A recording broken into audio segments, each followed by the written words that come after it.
Good morning students, I hope all of you are doing fine. मैंने जैसा कि बताया कि आपको कुछ क्वेश्चंस से जो सोर्स ऑफ एनर्जी से आपको करने चाहिए, जैसे कि एनसीईआरटी के हैं। तो एनसीईआरटी के क्वेश्चंस को आपको समझना है बेसिकली। मैं अभी ये तो नहीं कह सकता कि आप उसको कॉपी में लिखिए, इस तरीके से लिखिए। मेरा मानना ये है कि आप उसको समझिए कि आप क्या क्वेश्चंस के आंसर दे पाते हैं।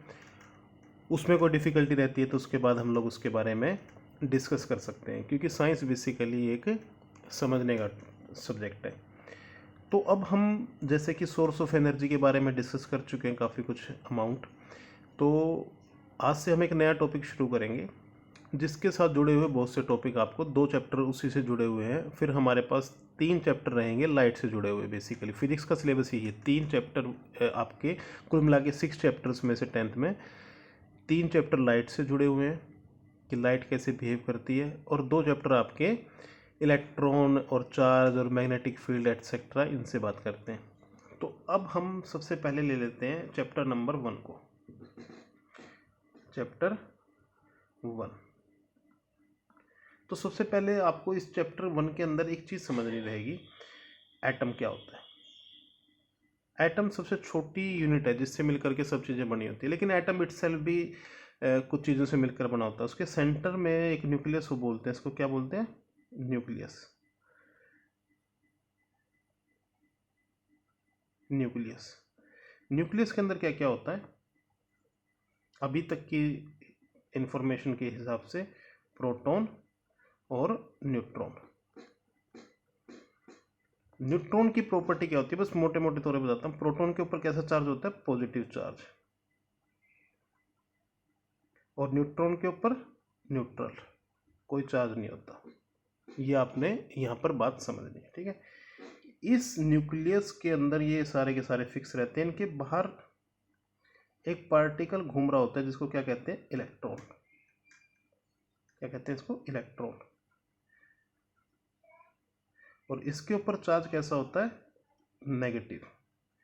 इसके ऊपर कैसा चार्ज है? नेगेटिव चार्ज है। तो आपको ये बात समझनी है कि न्यूक्लियस के अंदर प्रोटॉन है जिसके ऊपर चार्ज कैसा है? पॉजिटिव। और उसके बाहर की एक चीज़ घूम रही है जिसको बोलते हैं, एक पार्टिकल है जिसको बोलते हैं इलेक्ट्रॉन, और उसके ऊपर कैसा चार्ज है? नेगेटिव। अच्छा, अब ये मोटी सी बात मैं आपको सिर्फ यहाँ पर कुछ चीज़ें जो समझनी है डायरेक्टली। चार्ज को किस चीज़ में मापा जाता है? जैसे दूध को हम लीटर में मापते हैं, कपड़े को हम मीटर में मापते हैं। तो ये मीटर, किलोग्राम, लीटर, ये सब क्या है? यूनिट्स हैं किसी चीज़ को मेजर करने की। तो उसी तरीके से चार्ज को भी मेजर करने के लिए एक यूनिट है। तो चार्ज किस में मेजर किया जाता है? यूनिट ऑफ चार्ज क्या रहेगी आपकी? यूनिट ऑफ चार्ज, ये आपको बात यहाँ पर याद रखनी है। ये क्या रहेगी? कूलम्स। कूलम एक साइंटिस्ट का नाम है, ठीक है, कूलम। तो चार्ज को हम किस में मापेंगे? भाई आपसे पूछे कितना चार्ज है, तो आप क्या जवाब देना पड़ता है उसमें कि इतने कूलम का चार्ज है। जैसे दूध कितना है तो आप कहोगे कि इतना लीटर दूध है। आपसे पूछे कि ये दूरी कितनी है तो आप कहोगे इतने किलोमीटर है या मीटर है, जो भी आपका।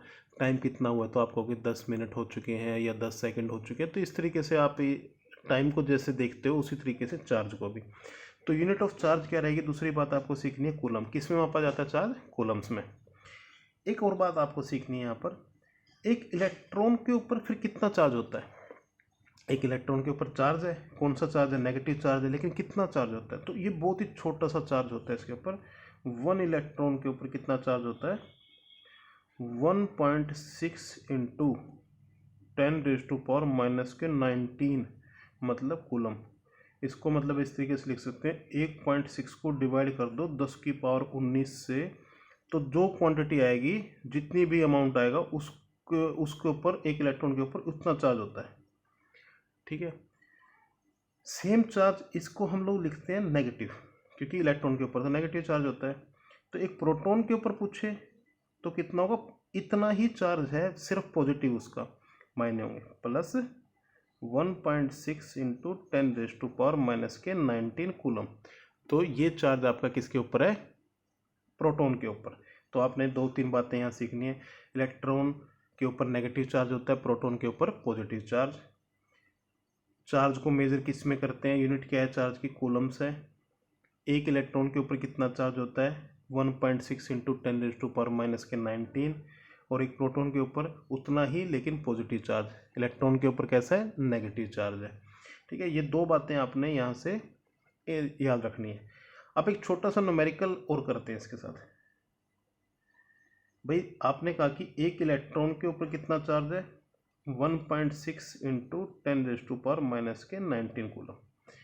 अब आपसे एक क्वेश्चन है जो कि बुक में भी आपको मिलेगा, वो क्वेश्चन ये है कि एक इलेक्ट्रॉन के ऊपर तो इतना चार्ज है, इतने कूलम, 1.6 इंटू 10⁻⁻⁹ कूलम, लेकिन एक कूलम के अंदर कितने इलेक्ट्रॉन होंगे। मतलब अगर आपने कहा कि मैंने एक कूलम चार्ज लिया है, 1 coulomb of charge, how many electron will be there, how many electrons will be in it, मतलब एक कूलम चार्ज में कितने इलेक्ट्रॉन होंगे, आपको ये कैलकुलेट करना है। तो यहाँ से ये 2-3 बातें आपको समझनी है। ये 1 इलेक्ट्रॉन इजिकल टू इसके बराबर है, इतने कूलम के बराबर, तो आप कूलम को 1 कर दो, तो 1 coulomb will be equal to 1 electron divided by 1.6 into 10⁻⁻⁹। ये ऊपर चला जाएगा, 1 कूलम विल बी, ये आपने यहाँ से इसको इसके नीचे ला दिया, तो 10⁻⁹ चला गया ऊपर आपका, बाय रह गया 1.6 इलेक्ट्रॉन्स। ठीक है, अब इसको आगे सोल्व करें तो ये कितना आ जाएगा आपका, 1 coulomb will be equal to 6.25 into 10⁻18 electron, मतलब 10 की पावर 18 इलेक्ट्रॉन। ये एक बहुत बड़ा अमाउंट है, मतलब 10 की पावर 18 क्या होती है, 10⁻18 क्या होता है, 18, 1 के बाद 18 जीरो, तो कितना बड़ा अमाउंट है। इतने सारे इलेक्ट्रॉन अगर होंगे तो उनके जो चार्ज होगा हर एक इलेक्ट्रॉन का, उसको ऐड करेंगे तो हमारे पास कितना चार्ज इकट्ठा हो जाएगा, एक कूलम का चार्ज इकट्ठा हो जाएगा। तो इस चीज़ के बारे में आपको यहाँ से इस क्वेश्चन को देखना है कि एक इलेक्ट्रॉन के ऊपर इतना चार्ज होता है, इतने कूलम, तो एक कूलम के अंदर कितने इलेक्ट्रॉन होंगे।